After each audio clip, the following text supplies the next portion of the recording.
आपण आज आपल्याला अभ्यास करायचा आहे तापमान याच्या संदर्भामध्ये आपल्याला अभ्यास जो आहे हा अभ्यास आपल्याला करायचा आहे। टेम्परेचर अभ्यास आपल्याला करायचा आहे।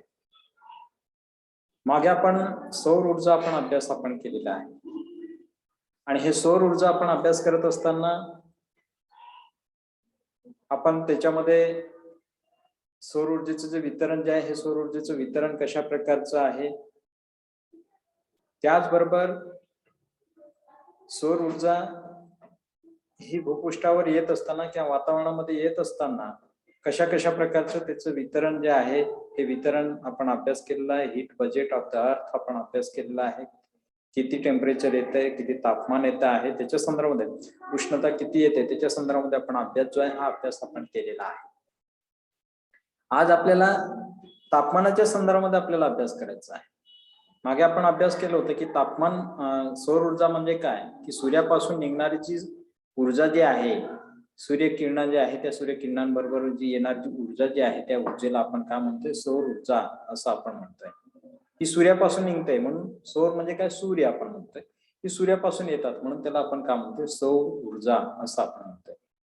आणि हे सौर ऊर्जा भूपृष्ठावर आल्यानंतर हे भूपृष्ठ गरम होते, उष्ण होते आणि ते उष्ण झालेलं भूपृष्ठ उष्ण झाल्यानंतर त्याच्या सभोवताली असणारं जे आवरण जे आहे, हवेचं जे आवरण जे आहे ते हवेचं आवरण गरम होत असते आणि त्या हवेचं आवरण गरम होण्याची जी प्रक्रिया जी आहे ती क्रिया जी आहे ते जे तापमान ते जे उष्णता जी आहे त्या उष्णतेलाच आपण काय म्हणत असतोय, तापमान असं आपण म्हणत असतोय। आता हे तापमानाच्या संदर्भामध्ये आपल्याला अभ्यास करायचा की सूर्यापासून येणारी जी ऊर्जा जी आहे ती जी सौर ऊर्जा जी आहे त्याचं वितरण आपण बघितलंय, त्याचं ग्रहण करण्याची क्षमता, पृथ्वीची क्षमता किती आहे, पाण्याची क्षमता किती आहे त्याच्या संदर्भामध्ये आपण अभ्यास जे आहे की ग्रहण क्षमता सुद्धा आपण केलेली होती। आज आपल्याला तापमान अभ्यास करत असताना तापमान नेमकं काय आहे ते समजून घ्यायचं आहे। आता ह्या तापमानामध्ये आपल्याला माहिती आहे की जो सूर्य जे आहे, सूर्य हा तापमानाचा किंवा उष्णतेचा एकमेव अशा प्रकारचा स्रोत आहे, एकमेव अशा प्रकारचा स्रोत आहे। सूर्य जे आहे ते सूर्यापासूनच आपल्याला जो प्रकाश जो मिळतो आहे, सूर्यप्रकाश जो मिळतो आहे, उष्णता जी मिळते आहे ती उष्णता कशापासून मिळते आपल्याला, तर ही जी सौर ऊर्जा जी आहे त्या सौर ऊर्जा जी आहे ही सौर ऊर्जा आपल्याला सूर्यापासूनच मिळत असते। म्हणून याला आपण काय म्हणतो, ह्या सूर्याला आपण काय म्हणतो, मुख्य स्रोत, कशाचा स्रोत, उष्णतेचा स्रोत असं आपण म्हणतो। उष्णतेचा स्रोत अशा प्रकारचा आपण म्हणत असतो। आपण मागे सौर ऊर्जा अभ्यास करत असताना त्या सूर्यावरचं जे पृष्ठभाग जे आहे, सूर्याचा जो पृष्ठभाग जे आहे त्या पृष्ठभागावरील तापमानाच्या संदर्भामध्ये आपण अभ्यास केला होता आणि सूर्याच्या जो केंद्रबिंदू जो आहे त्या केंद्रबिंदूतील तापमानाच्या संदर्भामध्ये आपण विचार जो आहे हा अभ्यास आपण केला होता। आणि ते आपण अभ्यास करत असताना त्या सूर्यापासून जे निघणारे जे मोठे जे किरण जे आहे, जो प्रकाश जो आहे, हा प्रकाश कुठपर्यंत येते, ते भूपृष्ठापर्यंत येते, पृथ्वीकडे येताना आपल्याला दिसून येत आहे। आणि हे पृथ्वीकडे आल्यानंतर ही जी सौर ऊर्जा जी आहे त्या सौर ऊर्जेच्या शोषणामुळे ही जी सौर ऊर्जा जी आहे ती सौर ऊर्जा भूपृष्ठालगत किंवा हे जे भूपृष्ठ जे पृथ्वीचे हे जे भूपृष्ठ जे त्या पृथ्वीच्या भूपृष्ठालगत असणार जे आवरण जे आहे, हवेचं जे आवरण जे आहे त्या हवेचे आवरण ते काय करतात, ती जी उष्णता जी आहे ही उष्णता शोषून घेते आणि शोषून घेतल्यामुळे हे जे भूपृष्ठ जे आहे हे भूपृष्ठ तापताना आपल्याला दिसून येते किंवा हे जे वातावरण जे आहे हे वातावरण तापताना आपल्याला दिसून येते, वातावरण तापते। आता हे तापत असताना याच्यामध्ये आपण बघितलं होतं की उष्णतेचा एकमेव स्रोत अशा प्रकार कोण आहे, तर सूर्य आहे। आणि या सौर ऊर्जेचे हे जे सौर ऊर्जेमुळेच किंवा सौर ऊर्जेच्या शोषणामुळे हे जे भूपृष्ठ जे आहे हे भूपृष्ठ तापतंय आणि हवेच्या तापमानाचे मापन करण्यासाठी सुरुवातीला आपण बघितलं होतं की हवेच्या तापमानाचं जे मापन जे आहे हे हवेच्या तापमानाचं मापन करण्यासाठी 1592 मध्ये जो गॅलियो नावाचा जो अभ्यासक जो आहे त्या अभ्यासकांनी थर्मोस्कोप जे आहे हा थर्मोस्कोप तयार केला होता। म्हणजे भूपृष्ठ जे आहे त्या भूपृष्ठावरील जे तापमान जे आहे किंवा वातावरणातील जे तापमान जे आहे हे तापमान मोजण्यासाठी हा जो 1592 मध्ये गॅलिलिओ जे आहे त्या गॅलिलिओने थर्मोस्कोप तयार केला होता. आणि 1611 मध्ये हे जे इटली जे आहे त्या इटलीतील स्कॉटोरियस जे आहे त्या स्कॉटोरियसने सुरुवातीला प्राथमिक थर्मामीटर जो आहे हा प्राथमिक थर्मामीटर तयार केला होता. कधी तर 1611 मध्ये हा जो इटलीतील स्कॉटोरियस जे आहे ह्या स्कॉटोरियसने थर्मामीटर जो आहे हा प्राथमिक थर्मामीटर सुरुवातीला त्याने तयार केला होता. त्यानंतर 1632 मध्ये जे फ्रेंच शास्त्रज्ञ जे आहे त्या 1632 मध्ये फ्रेंच शास्त्रज्ञ असलेले जे जिनेरे जे आहे ह्या जिनेरे यांनी नवा तापमापक जे आहे ह्या नवा तापमापक त्यांनी विकसित केला होता. आणि त्याच्यामध्ये काय केलं जात होतं तर उष्णता मोजली जाते. तिलाच आपण काय म्हणतोय त्या तापमापकामध्ये जी उष्णता मोजली जाते त्यालाच आपण काय म्हणतोय तापमान अशा प्रकारचं आपण म्हणत असतोय. आता हे अभ्यास करत असताना आपल्याला तापमानाचं महत्व सुद्धा समजून घेणं अत्यंत महत्वाचं आहे. हे जे हवेचे जे तापमान जे आहे त्या हवेच्या तापमानाचं महत्व जे आहे हे महत्व सुद्धा समजून घेणं अत्यंत महत्वाचं आहे. त्याच्यामध्ये हे जे तापमान जे आहे ह्या तापमानाच्या संदर्भामध्ये आपण अभ्यास करत असताना याच्यामध्ये हे जे तापमान जे आहे या तापमानाच्या संदर्भामध्ये आपण अभ्यास करत असताना तापमानाचे महत्व काय आहे हे समजून घेणं अत्यंत महत्वाचं आहे. आता ह्याच्यामध्ये हे जे तापमान जे आहे कशावर अवलंबून, हे जे वायुभार जो आहे पृथ्वीला हवेला वजन असतं आपण म्हणतोय, हे वजन कशावर अवलंबून आहे तर हे जे वजन जे आहे हे वजन सुद्धा वायुभारावर अवलंबून आहे. आता हे जे तापमान जे आहे जर समजा एखादा भूपृष्ठाचा भाग जे आहे त्या भूपृष्ठाच्या भागावर काही ठिकाणी आपल्याला कमी दाबाचा पट्टा निर्माण होताना आपल्याला दिसतोय, काही ठिकाणी आपल्याला जास्त दाबाचा पट्टा निर्माण होताना आपल्याला दिसतोय. जास्त दाब कमी दाब हे कशाशी निगडीत आहे हवेच्या दाबाशी निगडीत आहे. हवेचा जो दाब जो आहे त्या हवेच्या दाबाशी निगडीत आहे. आपण नेहमी ऐकतोय की बंगालच्या उपसागरामध्ये कमी दाबाचा पट्टा निर्माण झाल्यामुळे आपल्याकडे पाऊस पडतोय अशा प्रकारचं आपण नेहमी ऐकत असतो. कमी दाबाचा पट्टा म्हणजे नेमकं काय की त्या ठिकाणची हवा जी आहे त्या ठिकाणची हवा हलकी होते. ती उष्ण झाल्यामुळे ती हवा उष्ण झाल्यामुळे ती हलकी झाल्यामुळे ती वर वातावरणामध्ये ती हवा जात असते आणि ती या ठिकाणी दुसरी जी हवा जी आहे जड वायू हवा जी आहे ही जड हवा त्या भागामध्ये येण्याचा प्रयत्न करत असते आणि त्याच्यामुळे पावसासारखी परिस्थिती जी आहे ही परिस्थिती निर्माण होताना आपल्याला दिसत आहे. म्हणजे सांगायचा उद्देश की हे जे तापमान जे आहे किंवा हा जो वायुभार जो आहे हा वायुभार कशावर अवलंबून असतोय तर तापमानावर अवलंबून असतोय. काही भागामध्ये आपण बघतोय की जसं आपण विषुववृत्तापासून 90 अंश अक्षवृत्तापर्यंत उत्तरेकडे किंवा दक्षिणेकडे जातो आपण तसं तापमान जे आहे हे तापमान कमी होत जात. म्हणजेच काय की विषुववृत्तापासून 90 अंश अक्षवृत्तापर्यंत जसं आपण जाऊ तसं वायुभार जे आहे हा वायुभार हा वाढत जातो. कारण काय आपल्याला माहिती आहे की हवेचं जे तापमान जे आहे किंवा पृथ्वीवरील जे तापमान जे आहे पृथ्वीवरील तापमान प्रत्येक अक्षवृत्तावर वेगळ्या प्रकारचं आपणास पाहावयास मिळत आहे. जसं आपण ध्रुवीय भागाकडे जाऊ तसं तापमान जे आहे हे तापमान कमी होतं. म्हणजे सूर्यप्रकाश जो आहे हा सूर्यप्रकाश त्या भागामध्ये आपणास कमी मिळत जाताना आपल्याला दिसून येत आहे. म्हणून हा जो वायुभार जो आहे हवेचा जो दाब जो आहे हा हवेचा दाब कशावर हे जे वायुभार जो आहे हा वायुभार कशावर अवलंबून आहे तर तापमानावर अवलंबून आहे हे आपल्याला सांगता येते. दुसरं आपल्याला काय सांगता येते आर्द्रता ही आर्द्रता सुद्धा कशाशी निगडीत आहे तापमानाशी निगडीत आहे. हे जे तापमान जे आहे किती हे वातावरणामध्ये किती आर्द्रता असावं, वातावरणामध्ये किती आर्द्रता आहे, आर्द्रतेचं प्रमाण किती आहे हे कोण ठरवत असतंय त्या ठिकाणचं तापमान जे आहे हे तापमान ठरवत असतंय. म्हणजेच काय भूपृष्ठावर आपल्याला हे जे पाणी जे आहे हे पाणी आपणास पाहावयास मिळते. हे पाणी वेगवेगळ्या भागामध्ये आपणास पाहावयास मिळते. काही ठिकाणी नद्यांमध्ये पाणी आपणास पाहावयास मिळते. एखादं तलाव जे असेल तर तलावामध्ये पाणी आपल्याला पाहायला मिळते. विहीर असेल विहिरीमध्ये पाणी जे आहे हे पाणी पाहावयास मिळते आणि त्याच्यावर सूर्यप्रकाश जो हा सूर्यप्रकाश मिळत असतो, त्याच्यावर सूर्यप्रकाश पडत असतोय. म्हणजेच काय उष्णता उष्णता जी आहे किंवा हे जे तापमान सूर्यप्रकाश त्याच्यावर पडत असल्यामुळे ते जे पाणी जे आहे हे पाणी गरम होते परंतु गरम झाल्यानंतर त्या पाण्याचं वाफेमध्ये रूपांतर होते. म्हणजे ही जे आर्द्रता जी आहे ही आर्द्रता वातावरणामध्ये आपणास पाहावयास मिळते. आता किती उष्णता आहे आणि त्याच्यामध्ये पाण्याचं बाष्पीभवन किती झालेलं आहे त्याच्यावर ही आर्द्रता वातावरणामधील ही जी सापेक्ष आर्द्रता जी आहे ही सापेक्ष आर्द्रता अवलंबून असते. म्हणून आर्द्रता सुद्धा कशाशी निगडीत आहे? तापमानाशी निगडीत आहे. तापमानाशी निगडीत आहे. दुसरं आपल्याला काय सांगता येतं की बाष्पीभवनाचा वेग, हा जो बाष्पीभवनाचा वेग आहे किंवा इव्होपरेशन जे आहे त्या इव्होपरेशनचा हे जो वेग जो आहे किंवा हे जे स्पीड जे आहे हे स्पीड सुद्धा कशावर अवलंबून आहे? हे जे टेम्परेचर जे आहे त्या टेम्परेचरवर अवलंबून असते. म्हणजे तापमानावरच अवलंबून असते.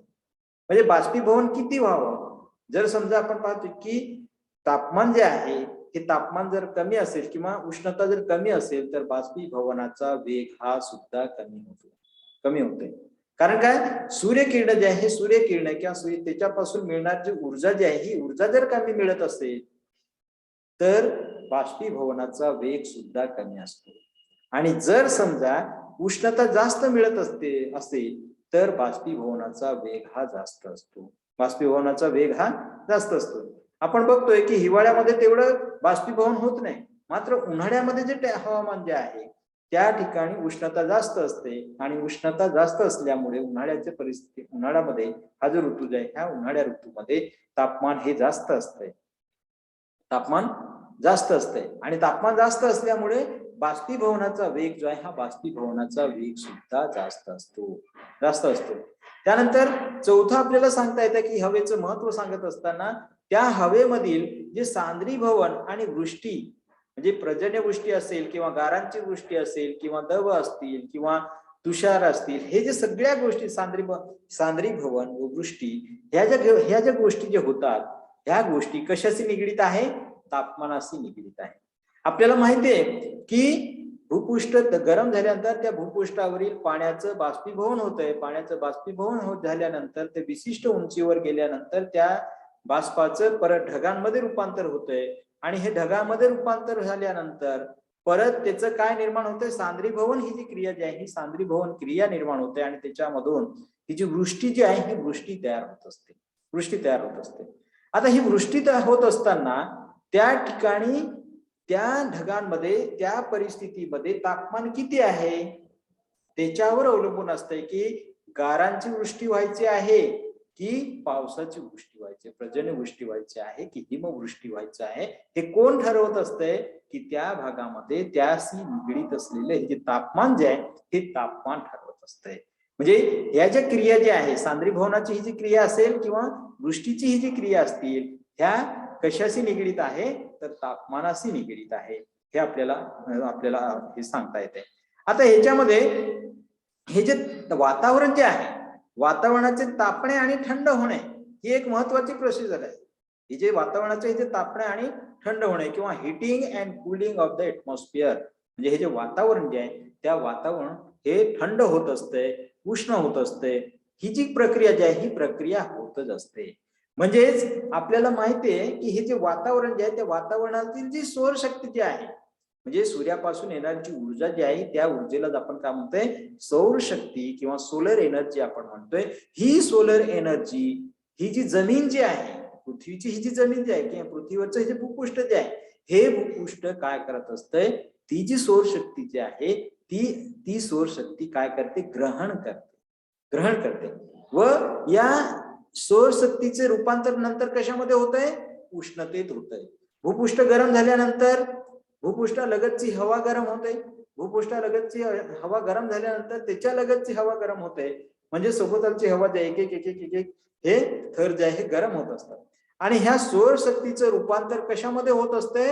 उष्णतेत होत असते. उष्णतेमध्ये कशा प्रकारचे उष्णतेत रूपांतर होतंय? कसं होतंय? तर सौरशक्ती ही भूपृष्ठ काय करते?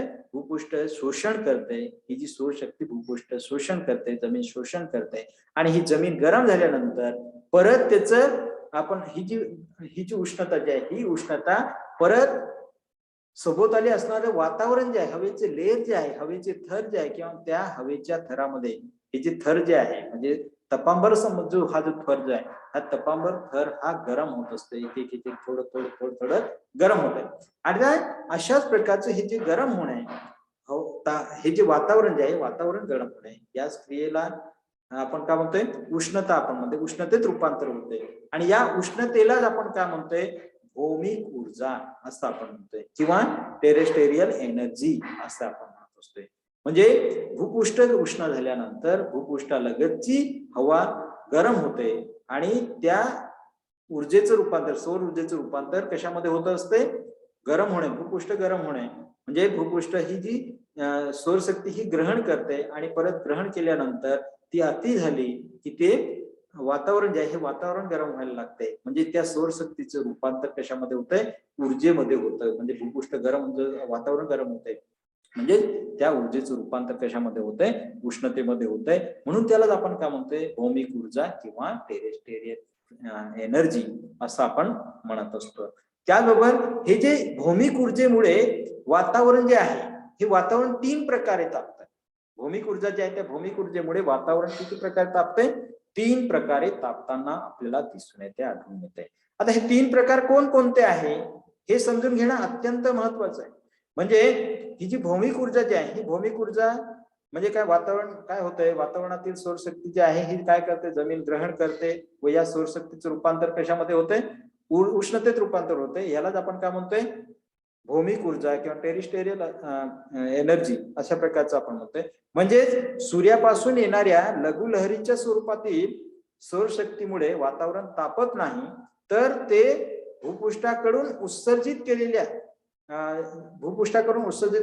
दीर्घ लहरीच्या स्वरूपातील भौमिक ऊर्जा जी आहे त्या भौमिक ऊर्जेमुळे भूपृष्ठ जे किंवा वातावरण जे आहे हे वातावरण उष्ण होताना आपल्याला दिसून येते, गरम होताना तापताना आपल्याला दिसून येते. त्यामुळे वातावरणावरून हे जे वातावरणावरून खाली तापत येत नाही, वातावरण जे आहे हे वातावरण खाली तापत येत नाही, तर खालून वर हे तापमान जे आहे हे खालून वर वातावरण तापत जात आहे. म्हणून याला आपण काय म्हणतोय, भौमिक ऊर्जा आपण म्हणत असतो. आणि ह्या भौमिक ऊर्जेमुळे वातावरण 3 प्रकारे तापताना आपल्याला, 3 प्रकारे आपल्याला हे वातावरण जे आहे हे तापताना आपल्याला दिसून येते. त्याच्यामध्ये आपण संवाहन, उष्णता वहन आणि उष्णता उत्सर्जन अशा प्रकारचे हे 3 प्रकार आहेत. त्याच्यामध्ये एक एक प्रकार आपण बघूया की हे जे 3 प्रकारे तापते, 3 प्रकारे म्हणजे कुठलं, पहिलं त्याला आपण काय म्हणतोय, कंडक्शन आपण म्हणतोय, किंवा त्याला आपण काय म्हणतोय, वहन अशा प्रकारचं आपण म्हणतोय. याच्यामध्ये एक उदाहरण याच्यामध्ये ह्या ठिकाणी दाखवलेलं आहे. एक गॅसचं आपण हे जे ठेवलेलं आहे आणि त्या ह्याच्यावर एक भांड ठेवलेलं आहे आणि त्याच्यावर उष्णता दिल्यानंतर त्याचं कंडक्शन कशा प्रकारचं होतंय, आपण अभिसरण कशा प्रकारचं होतंय आणि उत्सर्जन कशा प्रकारचं होतंय ते आपण ह्याच्यामध्ये आपण समजून घेणार आहोत. याच्यामध्ये वहनाची जी प्रक्रिया जी आहे ही वहनाची प्रक्रिया कशा प्रकारची होते, तर आपल्याला माहिती आहे की सर्वप्रथम सौरशक्तीमुळे भूपृष्ठ जे आहे भूपृष्ठ का तापते, भूपृष्ठ तापते. आणि त्यानंतर भूपृष्ठालगत हे जे सर्वात प्रथम काय होतंय की ही जी उष्णता जी आहे ही उष्णता ही दिल्यानंतर ही जे स्टोव्ह जे आहे हे गॅस जे आहे या ठिकाणी उष्णता जी आहे ही उष्णता आपण देतो, या भांड्याला उष्णता देतोय. म्हणजेच काय, हे पहिल्यांदा काय होतंय की हे जे पृष्ठभाग जे आहे, हे जे पृष्ठ जे आहे त्या भांड्याचं पृष्ठ जे आहे हे भांड्याचं पृष्ठ गरम होत आहे, हे भांड्याचं पृष्ठ गरम होत आहे. तशाच प्रकारचं पृथ्वीचं सुद्धा तशाच प्रकारचं सूर्यापासून येणारी ऊर्जा जी आहे, सौर ऊर्जा जी आहे, ही सौर ऊर्जा वातावरणातून कुठे येते, भूपृष्ठाकडे येते. भूपृष्ठाकडे आल्यानंतर ते भूपृष्ठ काय करते, ती जी ऊर्जा जी आहे ती ऑब्झर्व करते. ऑब्झर्व केल्यानंतर ते विशिष्ट काय आपण वेळेपर्यंत ऑब्झर्व केल्यानंतर सतत त्या ठिकाणी परत ती जी ऊर्जा जी आहे, ती जी एनर्जी जी आहे, ती जी उष्णता जी आहे त्याचं काय होत असते, उत्सर्जन होत असते. म्हणजे तशाच प्रकारचे भूपृष्ठाच्या संपर्कात येणारी हवा जी आहे, सर्वप्रथम काय होतंय की सर्वप्रथम सौरशक्तीमुळे हवामान आपण भूपृष्ठ तापते आणि त्यानंतर भूपृष्ठाच्या संपर्कात येणारी हवा जी आहे ती हवा तापते. आणि हवा तापत असल्यामुळे ही जी वहन प्रक्रिया जी आहे, या वहन प्रक्रियेत जास्त तापमानाचे कण शेजारच्या कणाच्या संपर्कामध्ये येतात. म्हणजे हे जे इथं बघा, ही जी उष्णता जी आहे ही उष्णता जास्त गरम झाल्यानंतर हे जे कण जे आहे, हे कण ही जी वहन प्रक्रिया जी आहे ही वहन प्रक्रियेत कशा प्रकारचे होत असते, तर ही जी वहन प्रक्रियेत जास्त तापमानाचे हे जे कण जे आहे हे जास्त तापमानाचे कण शेजारच्या कणाच्या संपर्काने उष्णता संक्रमित करतात, उष्णता जी आहे ही उष्णता संक्रमित करतात. मात्र हे जे कण जे आहे हे कण आपली जागा जी आहे ही आपली जागा बदलत नाही. उदाहरणार्थ आपण बघूया की एखादं लोखंड सळई जे आहे त्या लोखंडी सळईचं आपण सळईचे उष्णतेचे उष्णता जी आहे ही संक्रमित करतात. मात्र हे जे कण जे आहे हे कण आपली जागा बदलत नाही. म्हणजे तशाच प्रकारचे वहन क्रिया जी आहे त्या वहन क्रियेने जसे वातावरण तापते त्याचप्रमाणे थंड देखील होताना आपल्याला दिसून येते. म्हणजे जसं तापमान कमी झालं की ते थंड होतंय, वातावरण जे आहे हे वातावरण थंड होतंय, आणि तापमान जास्त झालं की ते जे वातावरणामधील ही जी हवा जी आहे ती हवा सुद्धा गरम होताना आपल्याला दिसून येते. म्हणजे अशा प्रकारचे ही जे वहनाची ही जी प्रक्रिया जी आहे ही वहनाची प्रक्रिया अशा प्रकारची होत असते. दुसरं काय आहे, अभिसरण प्रक्रिया जी आहे याच्यामध्ये आपण पाहतो की ही जी अभिसरण प्रक्रिया जी आहे ही अभिसरण प्रक्रिया कशा प्रकारची होते. आपल्याला माहित आहे की ही जी सौरशक्तीमुळे वातावरण तापते आणि तापल्यानंतर भूपृष्ठालगतची हवा जी आहे ही भूपृष्ठालगतची हवा काय होते, गरम होते. भूपृष्ठालगतची हवा गरम होते आणि ती काय होते नंतर प्रसरण पावते. ती हवा काय होते की प्रसरण पावते आणि ती हवा प्रसरण पावते म्हणजेच काय हलकी होते आणि वर जाते, हलकी होते आणि वर जाते. आणि त्यावेळेस वरची थंड हवा जी आहे ही वरची थंड हवा खाली येते आणि खाली येण्यास सुरुवात होते किंवा खाली आल्यानंतर ती परत गरम होते, ती हवा गरम होते, पुन्हा वर जाण्याची सुरुवात होते.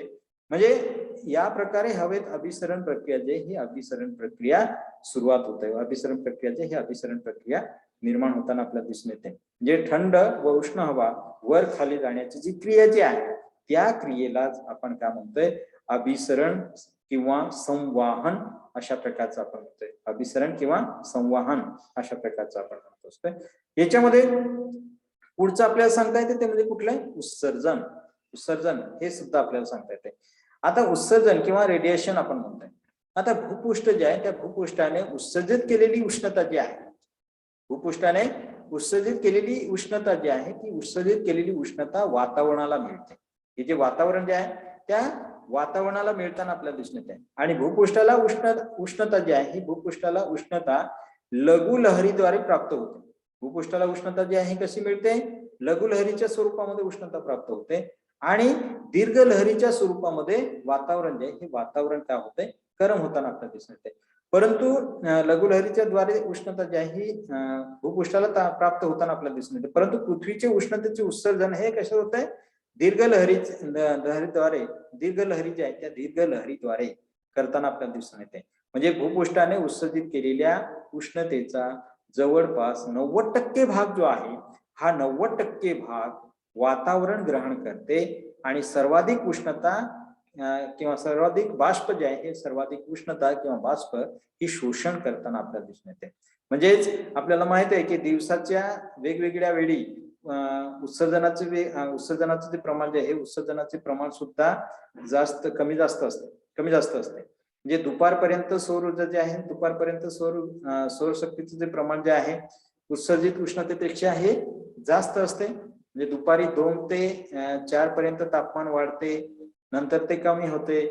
जसं आपण सूर्यास्तानंतर उत्सर्जनाचे प्रमाण जे आहे उत्सर्जनाचे प्रमाण वाढत जाते व मध्यरात्रीपर्यंत ते चालत राहते, नंतर ते कमी होताना आपल्याला दिसून येते. म्हणजे अशा प्रकारची ही जी प्रक्रिया जी आहे ही प्रक्रिया किंवा तापमान जे आहे हे तापमानाचं तापणे किंवा थंड होणे ही जी प्रक्रिया जी आहे ही प्रक्रिया अशा प्रकारची याच्यामध्ये सुरू होते. आता आपल्याला पुढचा जो घटक आपल्याला बघायचा आहे, पुढचा घटक कुठला बघायचा आपल्याला, तर ह्याच्यामध्ये आपल्याला पुढचा घटक जो आपल्याला बघायचा आहे तो म्हणजे तापमानावर परिणाम करणारे घटक आपल्याला अभ्यास करायचा आहे. आपण मागे अभ्यास केला होता, त्याच्यामध्ये कुठला घटक आपण अभ्यास केला होता, याच्यामध्ये सौर ऊर्जेवर परिणाम करणारे घटक आपण अभ्यास केले होते. तेच घटक आपल्याला ह्याच्यामध्ये सुद्धा तेच घटक आपल्याला अभ्यास करायचे, ह्याच्यामध्ये सुद्धा तेच घटक आपल्याला अभ्यास करायचे आहे. मात्र आपल्याला हे तापमानावर परिणाम करणारे घटक जे आहेत हे जरा वेगळ्या पद्धतीने आपल्याला त्याच्यामध्ये आपल्याला समजून घ्यायचं आहे. म्हणजे पृथ्वीवरील सर्वच ठिकाणी तापमान हे सारखं नाही.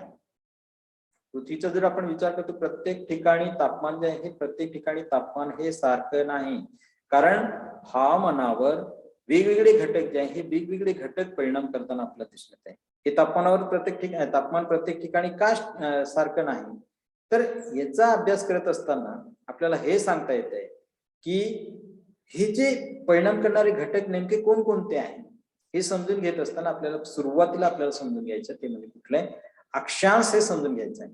त्या अक्षांशामुळे हे अक्षांश सुद्धा तापमानावर परिणाम करत असतात. म्हणजे वातावरण पृथ्वी जे आहे ह्या पृथ्वीचा अभ्यास करत असताना प्रत्येक ठिकाणी तापमान जे आहे हे तापमान भिन्न भिन्न प्रकारचं तापमान आपणास पाहावयास मिळते, भिन्न भिन्न प्रकारचं आपणास पाहावयास मिळते. म्हणजे याच्यामध्ये पहिला जे घटक आपल्याला ह्याच्यामध्ये घ्यायचा आहे तापमानावर परिणाम करणारे घटक, त्याच्यामध्ये अक्षांश हे घ्यायचं आहे. म्हणजे हे जे हा जो पृथ्वी गोल आपण बघतो आहे ह्या पृथ्वी गोलावर हे जे विषुववृत्त जे आहे, हे जे विषुववृत्त आहे ह्या विषुववृत्ताकडून आपण जसं उत्तरेकडे जाऊ किंवा जसं दक्षिणेकडे जावे तसं तापमान जे आहे तापमान काय होत जाते, कमी कमी होत जाते. म्हणजे एखाद्या ठिकाणाचे अक्षांश जे आहे हे अक्षांश मूल्य जेवढे जास्त, एखाद्या ठिकाणाचे अक्षांश म्हणजे काय, अक्षवृत्ताची किंमत जेवढी जास्त तेवढं तापमान कमी आणि एखाद्या ठिकाणाचं अक्षांश मूल्य म्हणजे अक्षवृत्ताची किंमत जेवढी कमी तेवढं तापमान जे आहे तापमान हे जास्त असते. म्हणजे पृथ्वी ही कशी आहे, गोलाकार आहे. गोलाकार असून पृथ्वी सभोवतालचे वातावरण देखील कसं आहे, गोलाकार आहे. पृथ्वी सोबत आपण पाहिजे पृथ्वीच्या सभोवताली काय आहे, कशाचं आवरण आहे, हवेचं आवरण आहे किंवा त्यालाच आपण काय म्हणतोय, वातावरण आपण म्हणतोय. हे वातावरण पृथ्वी गोलाकार असून पृथ्वीच्या सभोवतालचं वातावरण देखील कसं आहे, गोलाकार असल्यामुळे सूर्यकिरण भूभाग जे आहे किंवा पृष्ठभाग, पृथ्वीचा जो पृष्ठभाग जे आहे त्या पृष्ठभागावर व वातावरणात सारख्याच प्रमाणात पसरत नाही. गोलाकार असल्यामुळे सूर्यप्रकाश जो आहे हा सूर्यप्रकाश पृथ्वी गोलाकार असल्यामुळे आणि सभोवताली वातावरण सुद्धा गोलाकार आहे आणि त्याच्यामुळे जो सौर ऊर्जा जी आहे ही सौर ऊर्जा पूर्ण पृथ्वीवर सारख्याच प्रमाणात पसरत नाही. कारण का सूर्यकिरण पृथ्वीच्या काही भागात लंबरूप पडत असतात. सूर्याची जी किरण जी आहे सूर्याची किरण पृथ्वीच्या काही भागामध्ये लंबरूप पडत असतात आणि काही भागामध्ये ते कसे पडतात, तिरपे पडतात. सूर्याची ही जी किरण जी आहे ती काही भागामध्ये तिरपे पडतात आणि काही भागामध्ये अत्यंत तिरपे मिळतात. त्यामुळे तिरपे सूर्यकिरण जास्त भागावर पसरतात. त्यामुळे त्याच्यापासून कमी उष्णता जी आहे ही कमी उष्णता मिळताना आपल्याला दिसून येते. परिणामी हे जे वातावरण जे आहे हे वातावरण सुद्धा कमी प्रमाणात तापते. आणि विषुववृत्त जर आपण बघितलं तर विषुववृत्तापासून आपल्याला माहित आहे की जसं विषुववृत्तापासून जसं दूर जाऊ आपण तसं तापमान जे आहे हे तापमान किंवा उष्णता जी आहे ही उष्णता सुद्धा किंवा सूर्यकिरण जे आहे हे सूर्यकिरण सुद्धा कमी आपल्याला मिळतात. तितकंच त्या ठिकाणी पडत असल्यामुळे सूर्याची किरण त्यामुळे तापमान देखील काय होत जाताना आपल्याला दिसून येते, कमी होताना आपल्याला दिसून येते. म्हणजे हे जे विषुववृत्ताच्या बाजूला काय आहे, हे जे विषुववृत्त जे आहे त्या विषुववृत्ताच्या बाजूला उत्तरेला कर्कवृत्त आहे. कर्कवृत्त हे किती अंशावर आहे, 23.5 अंशावर आहे. कर्कवृत्त हे पृथ्वी गोलावर उत्तर गोलार्धामध्ये 23 अंशावर आहे आणि दक्षिण गोलार्धामध्ये हे जे मकरवृत्त जे आहे हे मकरवृत्त किती अंशावर आहे, 23.5 अंशावर आहे.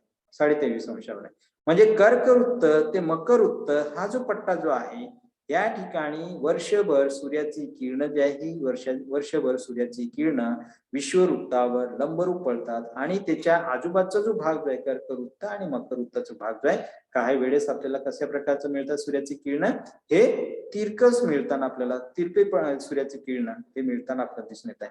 त्यामुळे सूर्याच्या किरणामुळे ही जी जागा जी आहे सूर्याची किरणामुळे ही जी जागा जी आहे ही कमी जास्त व्यापताना आपल्याला दिसून येते. कमी जागा व्यापतात आणि त्यामुळे या भागातील उष्णता जी आहे विषुववृत्तीय पट्ट्यामध्ये म्हणून त्याला उष्णता जी आहे ती उष्णता जास्त मिळताना आपल्याला दिसून येते.